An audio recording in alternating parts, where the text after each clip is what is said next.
right, welcome to the next video on the era of good feelings. Today is all about the positive vibes. We are coming off of a time period. I know we just talked about the Marshall Court, but we are coming off of the War of 1812, which is often referred to as the Second War of Independence. And we're going to move into this period of we just want to be left alone.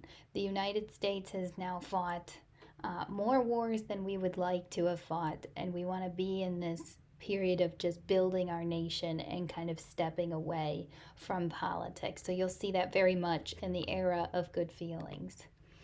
The Democratic Republicans are going to take power in Congress in 1818, and they will have the presidency with James Monroe. This is huge. You want to be a whatever party you are as president and have Congress be both the same party, have a majority in the House and the Senate of your same political party so that you can get your political agenda taken care of.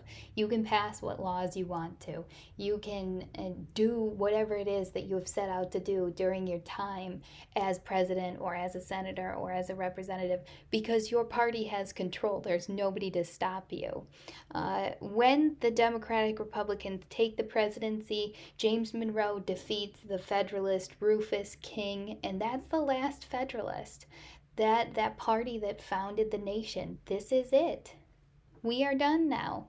We just have the Democratic Republicans. Monroe is going to remain president for 2 terms. There's no competition. No Democratic Republican was going to challenge that idea, and there's no Federalist Party pushing out the Democratic Republicans. So we're going to be in this era of one party dominance. During this time of one party dominance, a feeling of nationalism is going to come out. So, this inspired the whole nation to come together. We can all unite. We're all of the same values. We all agree with this one president. And that's why we call it the era of good feelings, because nobody's fighting each other. Like I said, we are united under the spirit of nationalism. We are supporting the nation growing. We want to turn things around after the War of 1812. We want to show that we are strong. We want to show that we are good, really building up the positive in our country. The Democratic Republicans are originally, when the political party is founded, going to favor a farmer's economy, but during this time, their policies shift to support the growth of industry in the North. Jefferson would have been rolling in his grave as he was one of the original members of the Democratic Republicans to hear that his party was shifting from the farmers, the roots of our nation, to supporting industry. So, what economic policies would even support industry? First, I need you to put this in your brain forever and for always because it's going to come up a million times the rest of the year. What is a tariff? A tariff is a tax on imported goods. Sometimes we have referred to tariffs as protective tariffs, and the reason being tariffs tax imported goods. So let's say you have 2 air conditioners. One is coming from Mexico, one is made in the United States. There's a high tariff on imported goods from Mexico. So that air conditioner from Mexico is more expensive than the one that is made in the United States that does not have a tariff on it because it was made here. It's not imported. So if there is these 2 air conditioners sitting on the shelf, and the one that's imported is more expensive because of the tariff, and the one made in the US is cheaper, which one is everybody going to buy? It's a no-brainer. You want the cheaper one. So they buy the good made in the United States because of the tariff. And that's why tariffs protect industry. They promote industry. And who's promoting it? The federal government is. And that can be a little dangerous because here we are seeing the federal government is choosing to support and push forward industry over farmers. Taxes on imported goods often hurt farmers because they import many of the materials, many of the equipment that they use, and a tax on imported goods harms their industry, but helps the industry of the North. So this root here, the tariff of 1816, plants a seed that will grow to divide the nation even further. Henry Clay comes up with the American system. The American system was meant to make internal improvements to connect the different regions of the United States, and the money used to make these internal improvements came from the government. So this American system also supported the protective tariff, that tax on imported goods. The reason that we wanted to connect the different regions of the United States was because we didn't want anybody falling off. Okay, we still have territories that we want to make sure are states. Those new states we want to connect to the coast because we don't want anybody on the other side. Remember, we haven't really expanded past the Mississippi yet, so we don't want anybody over there, foreign nations, taking our territory. We need to connect them and create this sense of unity. Henry Clay also supported the reestablishment of the National Bank that you had read about before, because the National Bank had expired in 1811.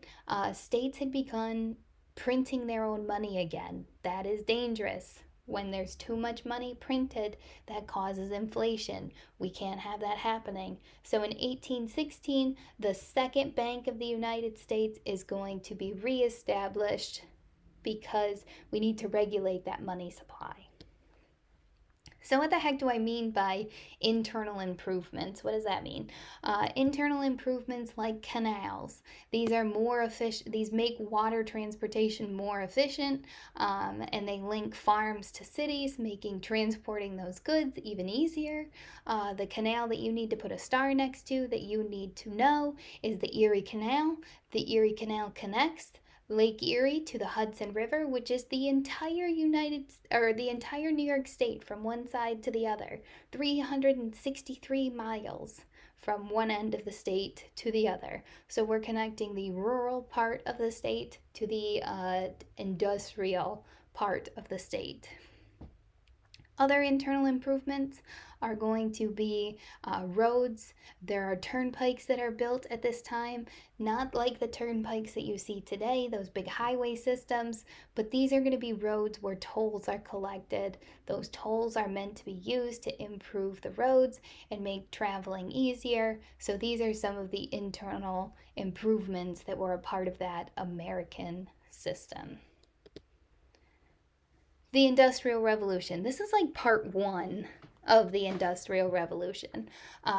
You guys have talked about an Industrial Revolution before, and that would be in global when you talk about the European part of this. But you've got to think the United States came so far after everything that had happened in England. So you see that we have to play catch up. So the Industrial Revolution happening at this point in the United States is going to change our economy. It's going to change our culture. It's going to change social life. And it's even going to change politics. We are going to see inventions come from Samuel Slater, who introduced water-powered textile mills. This is usually a question on the Regents. Water power. This is going to be why we build some of these mills next to a running water source like a river, so that we can have power, because they weren't plugging these machines into the wall. Okay, that's not the kind of electricity that they're using. We use water power. Some of these mills are going to employ entire families. So now we're seeing people in the entire family working from mom, dad, all the way down to their children. Francis Cabot Lowell comes in with the Lowell Mills. These Lowell Mills are going to be like communities for young girls who go to work, live, stay their whole lives at these mills. They will work to send money back to their families because shelter and food is provided as a part of the job. Machines, the use of machines in these industrial places are going to create what we call unskilled labor. Whereas before you had to learn how to do a job from start to finish, now you could be a part of the process and not really have to be an expert in your field to be successful. So machines are going to start to create unskilled laborers. This is going to create a whole new class of people. We're also going to see changes to how do we make things. Eli Whitney is going to come up with interchangeable parts.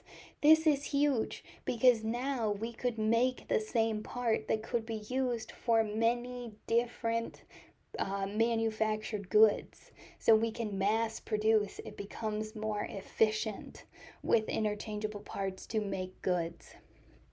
You're also going to see changes to farm equipment, the steel plow from John Deere, the mechanical reaper from Cyrus McCormick.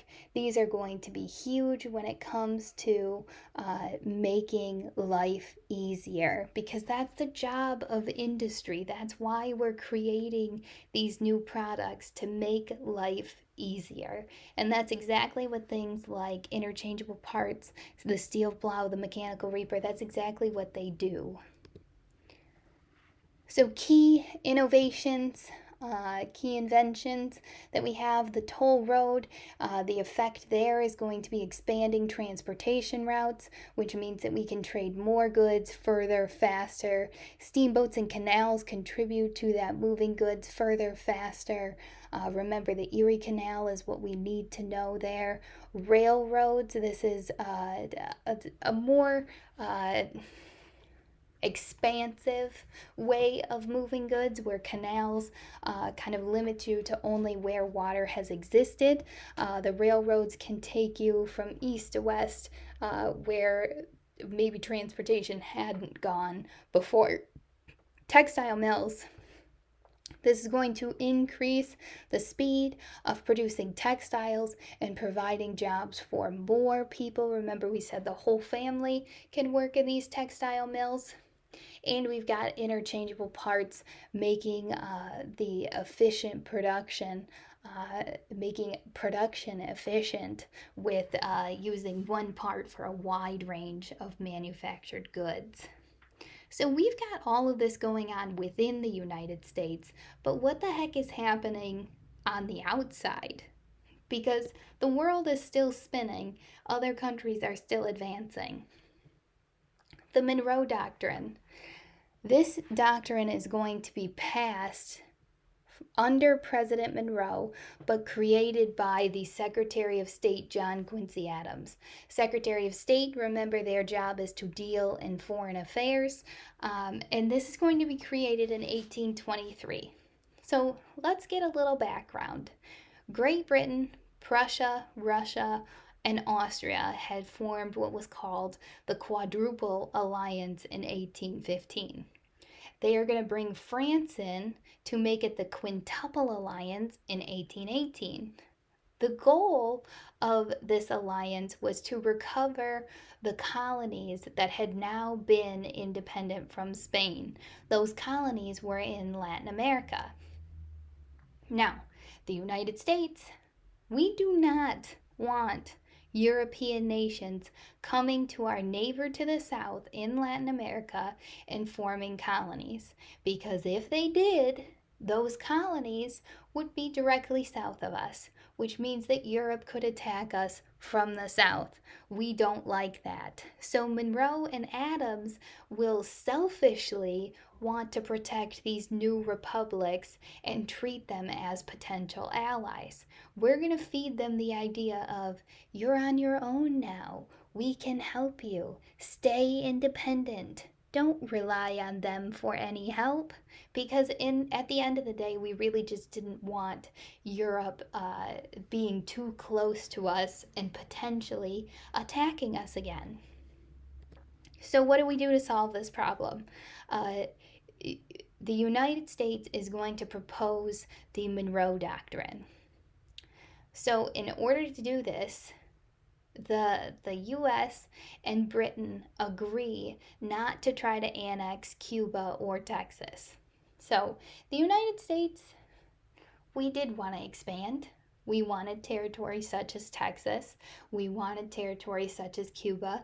But if it meant that England and their allies would stay out of Latin America, we would agree to not take Cuba and not take Texas for our own. When the US agrees to this, the US declares that European monarchs have no business with American republics. And we're not just talking about our republic, we're talking about North and South America when we say American republics. So, under the Monroe Doctrine, the US is going to promise to stay out of European affairs, which included places like Cuba and Texas, to ensure that Europe would stay out of American lands, North and South America. So the Monroe Doctrine is telling Europe, stay out. Stay on your side of the ocean over there. Don't come over here. Now, was there any consequence if they did? No, because we didn't really have the military to back it up. But we make this agreement in good faith that Europe will stay on their side of the ocean and we'll stay on ours, and Latin America can create their own republics all on their own. You're going to read a little bit more about the Monroe Doctrine tonight because this is a Regents question. Always, always, always. So after you do that reading, we'll go over it together. Any questions that you have, please let me know.